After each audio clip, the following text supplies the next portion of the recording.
இப்போ பார்த்தீங்கன்னா வெங்காய சட்னி தான் வைக்க போகிறேன். தக்காளி சட்னி வெங்காய சட்னி எப்படி வேணும்னு சொல்லிக்கலாம். எல்லாமே சின்ன வெங்காயம், ஒரு பெரிய வெங்காயம் அரிஞ்சு வச்சுருக்கேன். சின்ன வெங்காயமும் ஒரு பெரிய வெங்காயம், ஒரு 5 பேருக்கு இந்த லெவல் 6 பேருக்கே ஊற்றிக்கலாம், நல்லா தாராளமாக ஊற்றிக்கலாம். ஒரு தக்காளி, இதை மட்டும் நம்ம எடுத்து ப்ரிப்பேராக வச்சுக்கணும். அப்புறம் பட்டை மிளகாய் ஒரு 5 6 அவங்கவுங்க காரத்துக்கு தக்கப்படி வச்சுக்கோங்க. அடுத்து கடலப்பருப்பு, இது நல்லா பொன் வறுவலாக எடுத்துக்கிட்டால் தான் நல்லா ருசியாக இருக்கும். இந்த மாதிரி அளவில் எடுத்து ரொம்ப கருக விட்டுறாமல் இந்த மாதிரி எடுத்துக்கிட்டால் ரொம்ப நல்லாயிருக்கும். இந்த சட்னி இட்லி, தோசை, சப்பாத்தி கூட ஊற்றிக்கணும், ரொம்ப அருமையாக இருக்கும். இந்த சட்னி வச்சாச்சுனாலே 2 இட்லி நிறையாவே சாப்பிட்ருவாங்க. எல்லாம் லிமிட்டு தான், இருந்தாலும் ஒரு இட்லி கூட தான் போகும். இந்த சட்னி வச்சா, இந்த தக்காளி சட்னி வைக்கும்போது பெரும்பாலும் வெங்காயம் தான், சின்ன வெங்காயம் தான் நிறையா போட்டுக்கிறது. வெறும் வெங்காயம் வச்சும் நம்ம சட்னி பண்ணலாம். தக்காளி பிடிக்காதவங்க வெறும் வெங்காயம், சின்ன வெங்காயம் மட்டுமே வச்சும் சட்னி இதே மெத்தடில் சட்னி வச்சா ரொம்ப நல்லாயிருக்கும். இப்போ எல்லாத்தையும் சேர்த்து அப்படியே மிக்சியில் அடிச்சிட வேண்டியது தான். இப்போ இதெல்லாம் வதக்கி எடுத்துட்டோம். வேணால் கொஞ்சம் பொட்டுக்கல்லையுமே போட்டு வதக்கிக்கலாம், நல்லாயிருக்கும். அடுத்து இந்த வெங்காயம் தக்காளிலாம் வச்சுருக்கோம் இல்லையா, இதை அப்படியே கொட்டி அப்படியே நம்ம வதக்கிட வேண்டியதாங்க. கொஞ்சம் நல்லா வதக்கிக்கிட்டால் தான் அந்த பச்சை வாசனை போக வதக்கணும், அப்போ தான் நல்லாயிருக்கும், டேஸ்ட்டு நல்லாயிருக்கும். சும்மா 2 வதக்கிட்டு அப்படியே எடுத்துட்டோம்னா அது நல்லா இருக்காது. இந்த வெங்காயம் கொஞ்சம் சுருண்டு வரணும், ரொம்ப அப்போ தான் அந்த இனிப்பு சுவை கிடைக்கும், நல்லாயிருக்கும். இட்லிக்கு ரொம்ப பிரமாதமாக இருக்கும். தேங்காய் சட்னியை விட இந்த வெங்காய தக்காளி சட்னி ரொம்ப நல்லாயிருக்கும். பூண்டு சேர்க்க வேண்டியதில்லை. பூண்டு சேர்க்கணுன்னா அதில் தக்காளி பூண்டு மட்டும் போட்டுக்கிட்டாலே போதும். பட்டை மிளகாய் அந்த மாதிரி ப்ரிப்பேர் பண்ணிக்கணும். பூண்டு போட்டால் கொஞ்சம் காரத்தன்மை அதிகமாகும், அந்த சுவை குறைஞ்சி போயிடாது, ஒரு மாதிரி கரகரப்பு கூடி போயிடும். அதனால் இதை மட்டுமே வெட்டி எடுத்துக்க வேண்டியது தான். இன்னும் நல்லா வதங்கணும். பார்த்தீங்கன்னா வெங்காயம் நல்லா வதங்கி வந்துடுச்சு.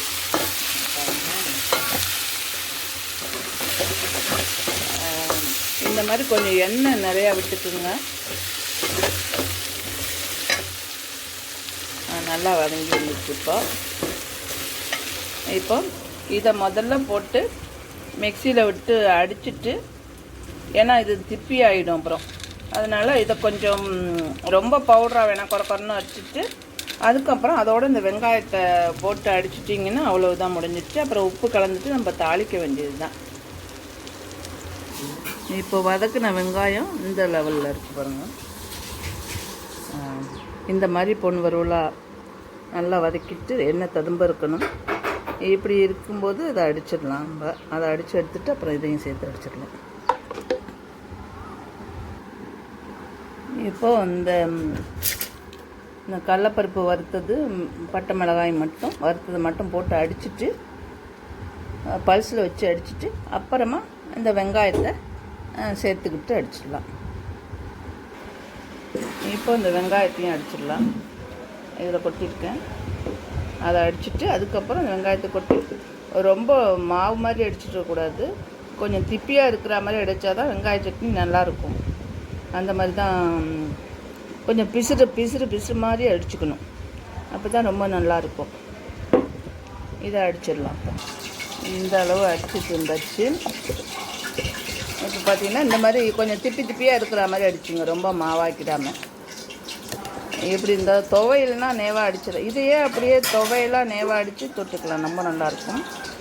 இப்படி அடிச்சுட்டு இதை அப்படியே தாளிச்சிட வேண்டியது தான். இப்போ தாளிச்சிடலாம்.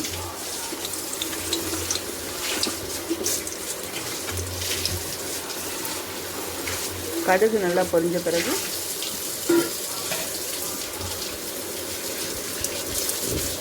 உளுத்தம்பருப்பு, இதுக்கு கொஞ்சம் பெருங்காயம் போட்டுக்கணும், இந்த கட்டி பெருங்காயமும் போட்டுக்கணும், அப்போ தான் நல்லா வாசனை வரும்.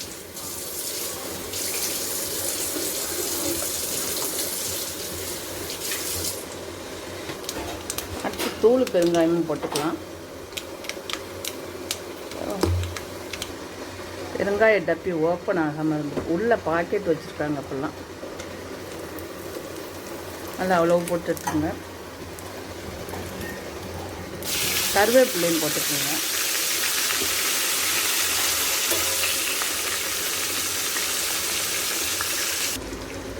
இப்போ அந்த அடித்து வச்சுருக்கோம் இல்லையா, இது அதோட கலந்துட வேண்டியதுதான்.